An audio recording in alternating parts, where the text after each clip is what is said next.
Hello there guys, it's me Unstable Voltage and welcome back again to episode 71 of Europa Universalis IV as Ming.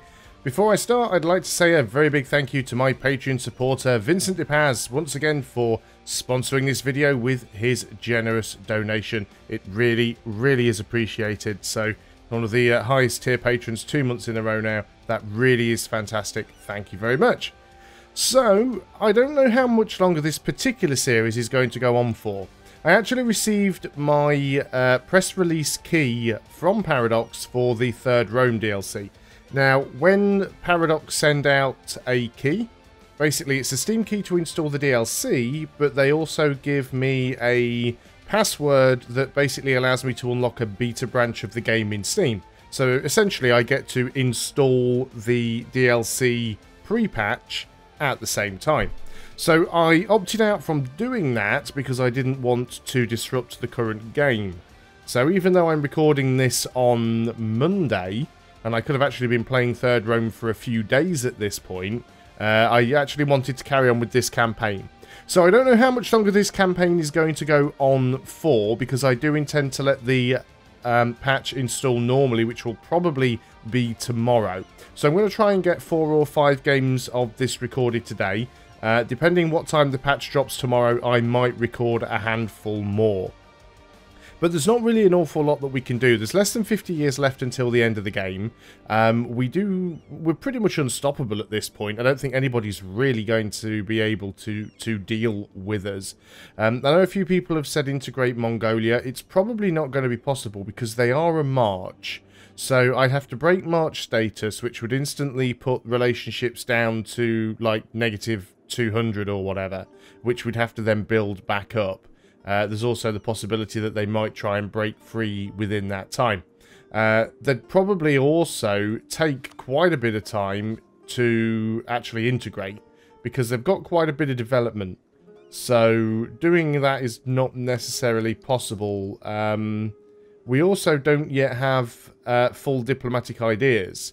So if we were to go ahead and break that March status, we would also lose a stability. So I'd have liked diplomatic, Diplo ideas to finish first. So what we're going to do is we're just basically going to go on and carry on attacking people. Support independence from Portuguese Peru, sure, why not? Royal marriage offer from Iraq. I guess we could probably take that, you know. I don't think there's a downside to that. Colony has become... We're going to be doing a lot of stuff here. That's become self-sustaining. That's completed our mission. So, I guess we could... Let's get the... That's wasteland. I wasn't sure if there was a coastal province there or not. So let's carry on grabbing as much as we possibly can. Things certainly seem to be going well. We have another mission. The rival of our rival, which is, yeah, France. We know that's not going to happen. France want all of my land. So what is the point in even attempting that? Military access for Vijayanagar. How about no? Is there anywhere else that we can potentially take out? There's a few like little Spanish colonies and things down here. Now, this is Britain, right? They've got no... I think this is all Britain have. It's like... Oh, it's not Britain. It looked like it said British something. Spetsimi, Saraka? That's Spain. That's Mozambique. There's Portugal, yeah. Portugal. That's me, that's me. So we could go ahead and take some of that. We could start working our way into Africa. I'm sure it probably is within coring range, although maybe we're getting a little bit too far away. We're still not next to the Ottomans. We could declare on Russia. They're still allied with the Ottomans. Mughals, we've still got that truce with, but we'll definitely be having a pop at them later on.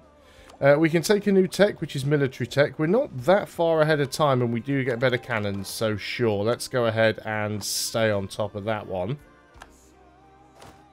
Because we're all about the combat now. That's the last upgrade we're going to get for artillery anyway.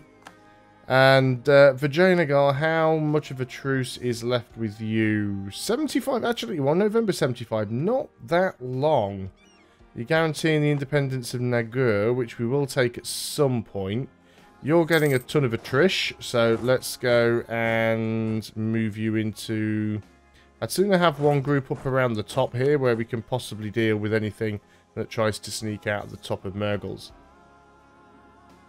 So yeah, Russia I think I'm just going to leave alone for now. We've proven that we can give them a jolly good kick in one way or another.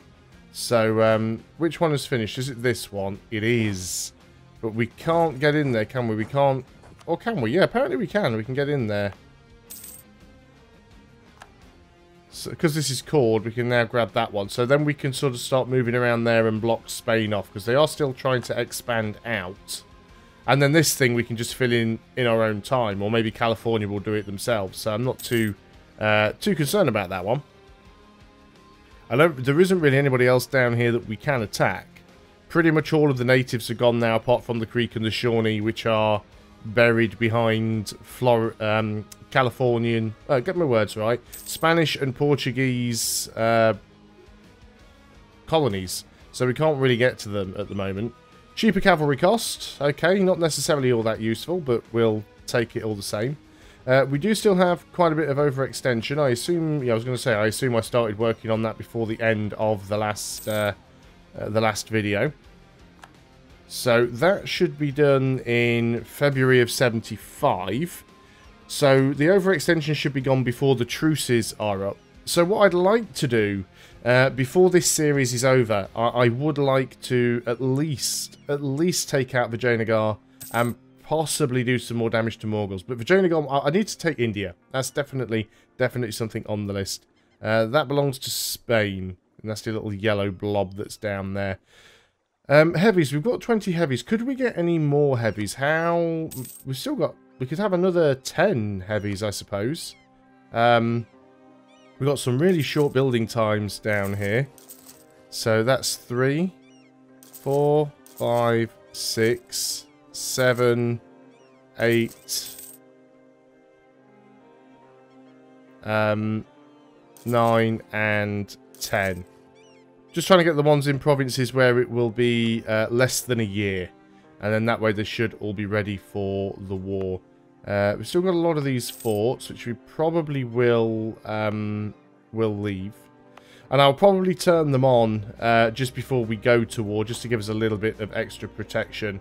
Vijayanagar do have a big army stack down here, but my plan with that is kind of just jumping onto their face before they have too much of a chance to do anything.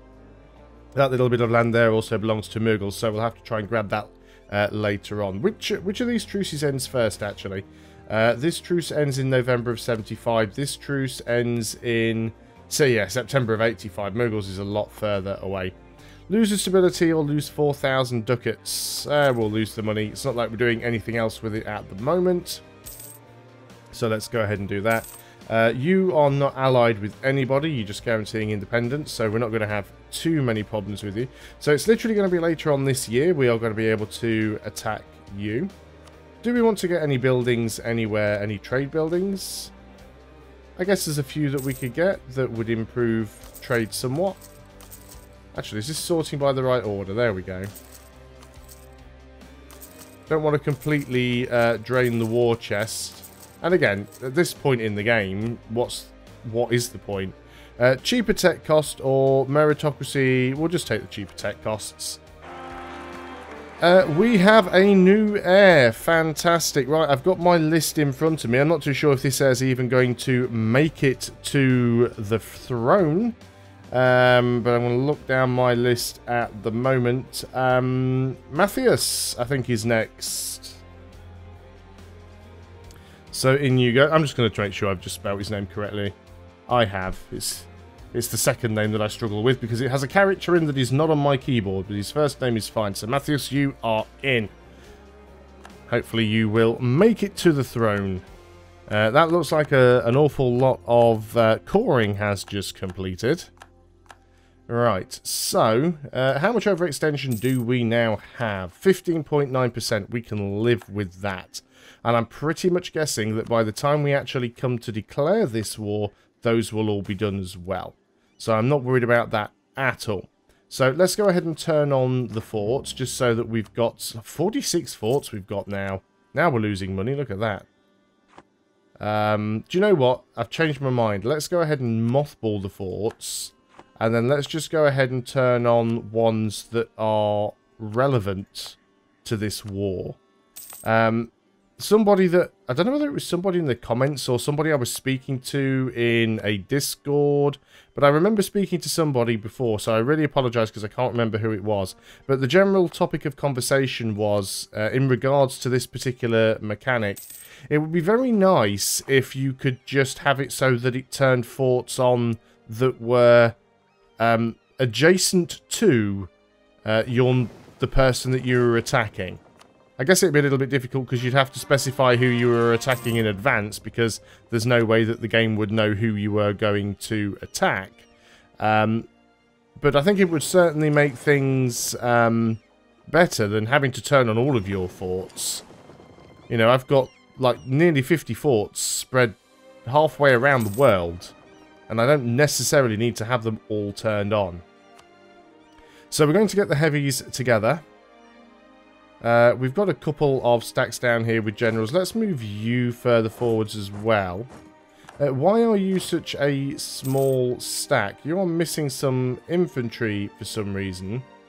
You should be a 16-4-20.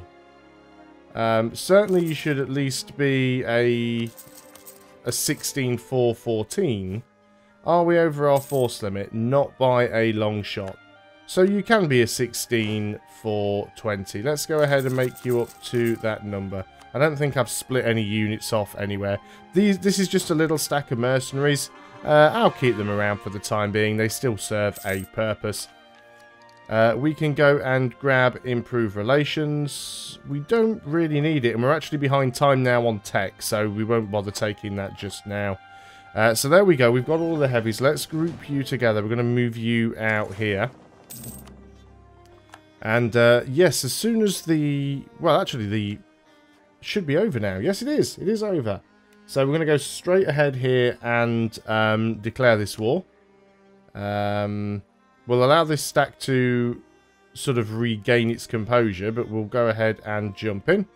So let us go and confirm. We're going to run right in on that stack there. I don't think there's anything they're going to be able to do about it. We're going to move a big stack up over on this side and try and work our way down. And then anyone that's over here is sort of going to try and grab them if they try and cut through. We're also going to go ahead and turn on these forts. Let's do that. And then that will block them from heading this way. At least it should do. Well, we managed to give their army a good kicking there anyway.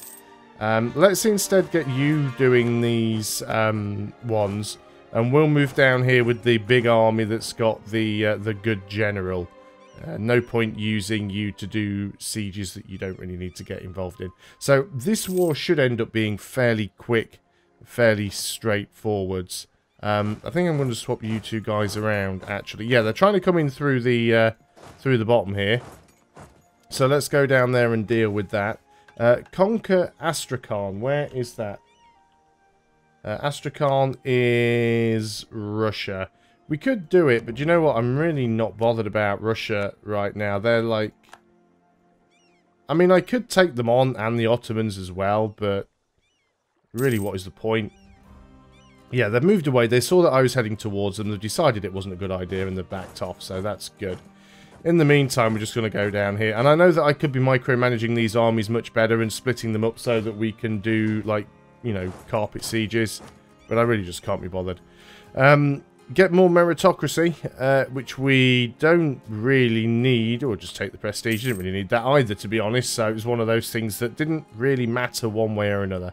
You guys have decided you're just going to sit in there. So I'll just come in and kick you in the face. You're not going to get away. So we might as well take that battle. Just keep kicking their army to pieces when we can. There we go. There's another nice win for us. In fact, while we're here, let's just go and just sit straight in on their capital.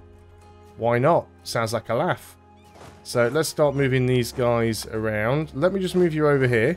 Because if you try and sneak past, I'm going to jump in on you over here somewhere.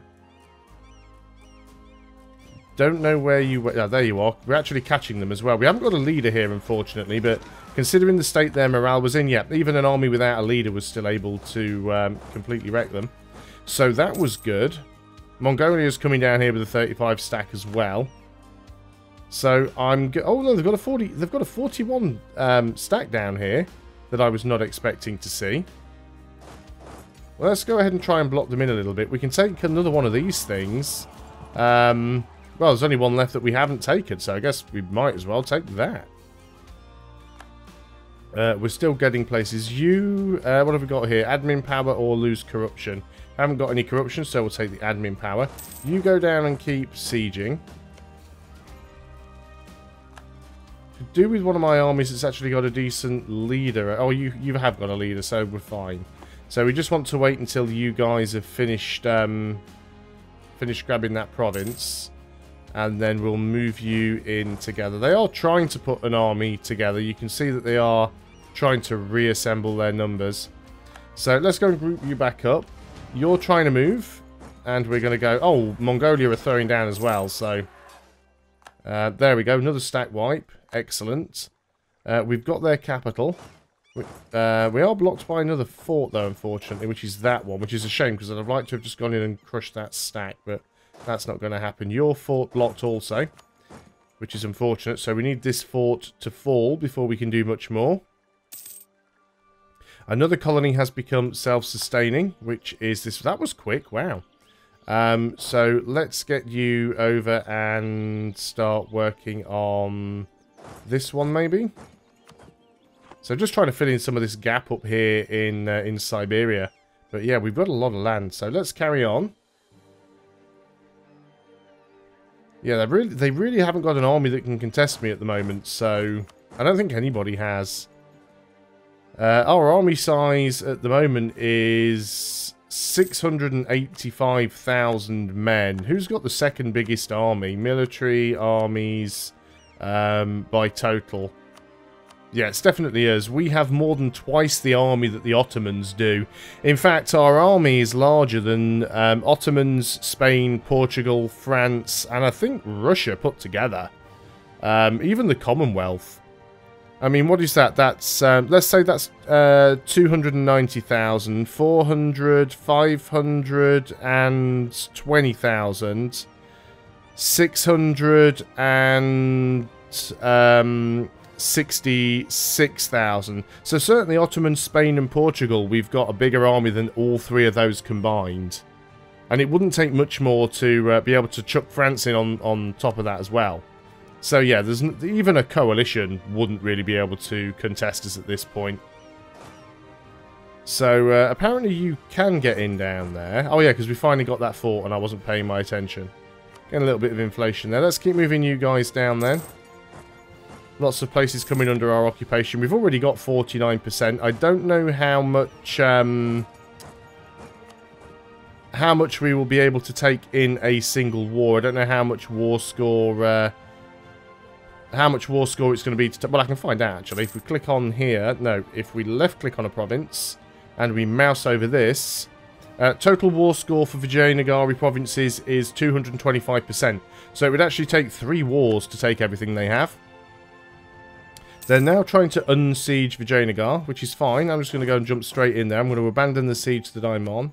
That's not a problem. Rival of our rival is going to be France again, isn't it? Yes, it's just giving me the same missions over and over again, and I'm just going to keep cancelling them. We can grab a tech, Diplotech. Yep, we'll take that. Let's start moving some of these guys out into positions. That army should be getting a kick in. We're actually going to run into these guys here. I don't think they were expecting that.